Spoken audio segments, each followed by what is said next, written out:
Pada 27 Oktober 2025, bertempat di Auditorium Gedung Widyagraha BRIN Gatot Subroto, Jakarta, berlangsung kegiatan workshop buku Indonesia Family Planning Perspective from the 2021 Family Enumeration Survey. Kegiatan ini merupakan kolaborasi antara Pusat Riset Kependudukan BRIN dengan Badan Kependudukan dan Keluarga Berencana Nasional Indonesia. Berikut informasinya. Badan Riset dan Inovasi Nasional atau BRIN melalui Pusat Riset Kependudukan berkolaborasi dengan BKKBN melaksanakan workshop buku Indonesian Family Planning Perspective from the 2021 Family Enumeration Survey menghadirkan data penting bagi penelitian kependudukan di Indonesia. Analisis data dilakukan oleh BRIN, Kementerian Kependudukan, serta para akademisi internasional. Menuangkan hasil analisis dalam sebuah buku yang terdiri dari 8 bab, 6 diantaranya dibahas dalam workshop ini. Data tersebut akan menjadi landasan pengembangan ilmu demografi sekaligus dasar kebijakan berbasis bukti bagi program keluarga berencana dan kesehatan reproduksi remaja. Keseluruhan penulisan buku ini terdiri 8 chapter dan di dalam seminar ini ada 6 chapter yang dipaparkan yang ditulis oleh berbagai peneliti, baik dari kami, peneliti Pusat Riset Kependudukan, penulis dari Kementerian Pendudukan dan Pembangunan Keluarga. Nah, ini menunjukkan bahwa data yang telah dikumpulkan melalui pendataan keluarga tahun 2021, ini kami olah, kami analisis sehingga akan memberikan kontribusi baik bagi pengembangan ilmu pengetahuan. BRIN itu sangat berterima kasih dengan kolaborasi dengan Kementerian Kependudukan dan Pembangunan Keluarga karena kami bisa menganalisis data, kemudian kami juga bisa memberikan masukan tentunya bagi pendataan keluarga berikutnya.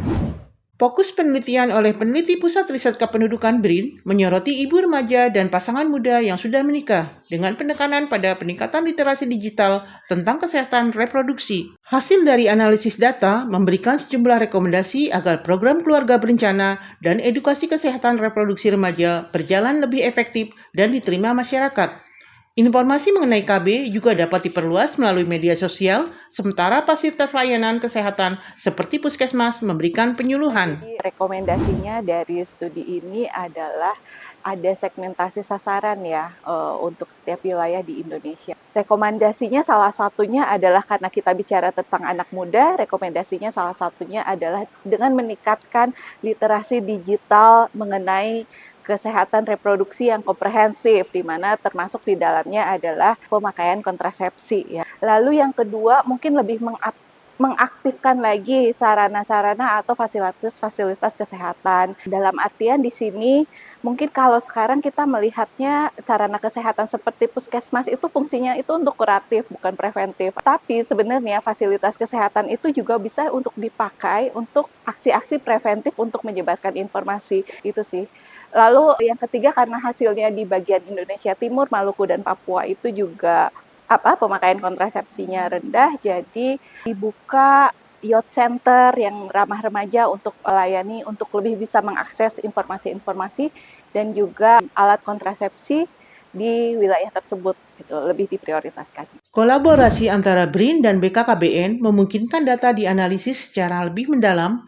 Hasil analisis ini digunakan sebagai masukan bagi pendataan keluarga berikutnya, sekaligus memastikan kebijakan yang diambil lebih optimal. Program berbasis data seperti ini mendukung keberlangsungan keluarga berencana dan kesehatan reproduksi remaja, sehingga sasaran program dapat dicapai secara tepat di seluruh Indonesia. Tentunya hasil dari kajian ini, analisis ini kami gunakan nanti untuk perbaikan dari buku.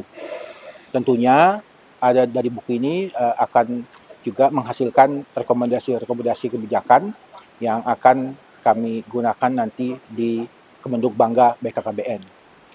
Tentunya arah dari program keluarga berencana ke depan itu tidak hanya tentang pengendalian penduduk, tapi kedepannya lebih pada peningkatan kualitas penduduk itu sendiri. Di Kemenduk Bangga BKKBN kami juga sudah ada berbagai program-program prioritas yang kita gunakan untuk meningkatkan kualitas penduduk. Salah satunya ada program Quick Win yang mungkin tahun depan akan menjadi program prioritas. kita ingin melakukan kapitalisasi bonus demografi yang ada di sekarang ini di Indonesia. Melalui pendataan keluarga 2021, kebijakan berbasis analisis data dapat terwujud. Kolaborasi riset dan literasi digital kesehatan reproduksi terus diperkuat demi keluarga Indonesia yang sehat, berkualitas, dan berdaya. Terima kasih telah menyaksikan Kabar Kawasan edisi kali ini. Saya, Aminah, mewakili kru yang bertugas, pamit undur diri. Riset dan inovasi untuk Merah Putih. BRIN TV, TV Riset, Zaman Now.